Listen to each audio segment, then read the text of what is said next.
Thank you, Mr. Roig, and now recognize myself for 5 minutes of questioning. So I think we're all on the same page. We want Honduras to have a free, fair elections November 30th, and that is the reason why we're here. And I have 2 questions, and I can start with you, Ambassador Trujillo, and obviously Deborah, you can always pitch in.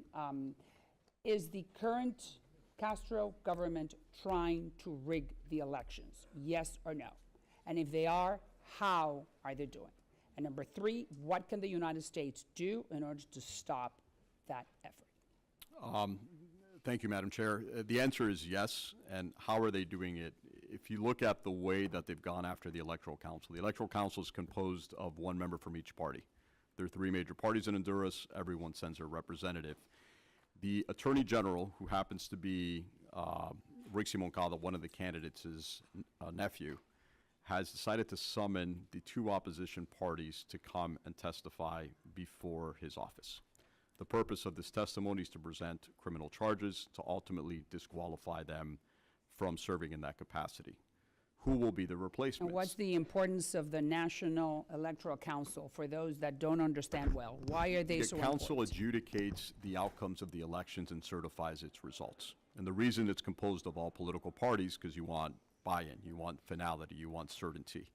The fact that those 2 members are being attacked by the actual government and by the nephew of one of the opposition candidates shows you where this election is headed.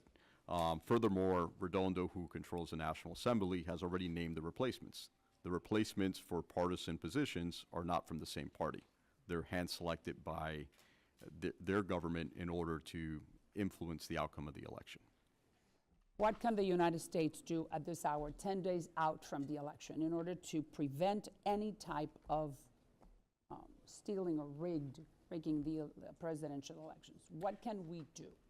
First, I commend you on this hearing. I think the vigilance of this committee and the private statements and influence of members of the committee, sometimes it's difficult to recognize when you're sitting in the seats that you're sitting, the importance of the words that you say and how important they are in country, in Honduras, and how it gives hope to the Honduran people, the amount of people you see sitting here behind us, who really their hope on saving their democracy is kind of vested in a hearing like this.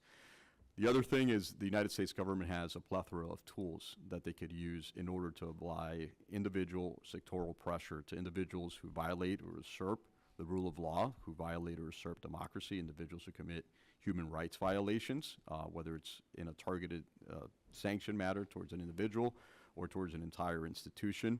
I think all those tools are available. And ultimately, the lack of recognition for the legitimacy of these regimes. If they do steal the election and they do go down that road, how does it end? And it has to end without any credible democratic actor recognizing the legitimacy of the regime. Deborah, if you would like to add, I have a couple of questions for you. Sure, thank you. I'd like to add on messages that the U.S. and your committee is already giving through this hearing, but messages that can be amplified. That is ensuring the respect for minimum principles of election integrity, ensuring that the elections take place on the planned date, as the OAS Secretary General has said, guaranteeing that party representatives and nonpartisan citizen observers have access to polling stations and the collation centers to ensure transparency and accountability, respecting the independence of electoral institutions so that they can fulfill their mandates, publishing prompt and verifiable results, including polling station level results, and demonstrating the unwavering respect for the will of the people. Thank you. Mr. Roig, I'm not sure if you feel comfortable answering this question, but the Armed Forces there is one of the most respected institutions in Honduras. I just mentioned during my initial statement in 2009, they pulled out of his bed. I was there as a journalist in the middle of the night in PJs, put him on a plane and sent him to Costa Rica because Mel Zelaya wanted to implement communism in Honduras. Now, 16 years after, his wife is doing that job. Just explain to us in which way the armed forces could stop everything that the other witnesses have described. Yes, so Madam Chairwoman, the armed forces obviously play an important role in the elections in Honduras. They are there to safeguard and ensure the transportation of election materials, and so it's going to be important to have continued vigilance over that role that they're going to be playing and ensure that they're not further politicized, as we've seen some of the statements coming out of heads of the military, particularly against media.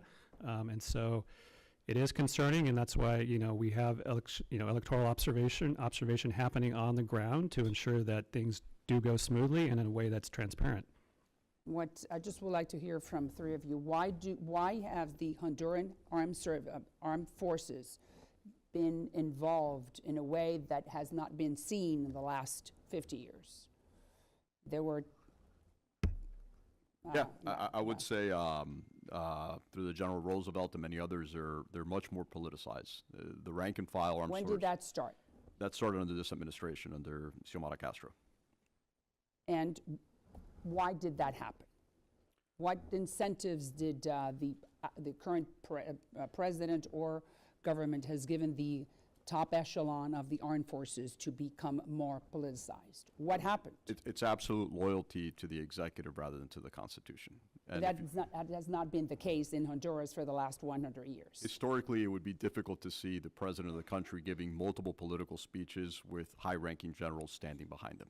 And then why did that happen? Because I remember when I lived in Honduras, that this is the only country in Central America which did not have a guerrilla, right? We would go to Honduras just to rest from El Salvador, Guatemala, Nicaragua. Honduras was like the haven. I would go for the haven, but what happened with those armed forces that kept at bay a guerrilla movement?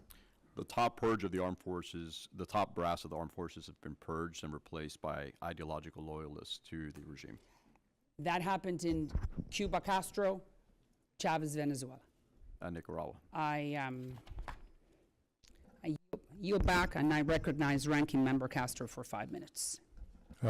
Thank you, Chairwoman.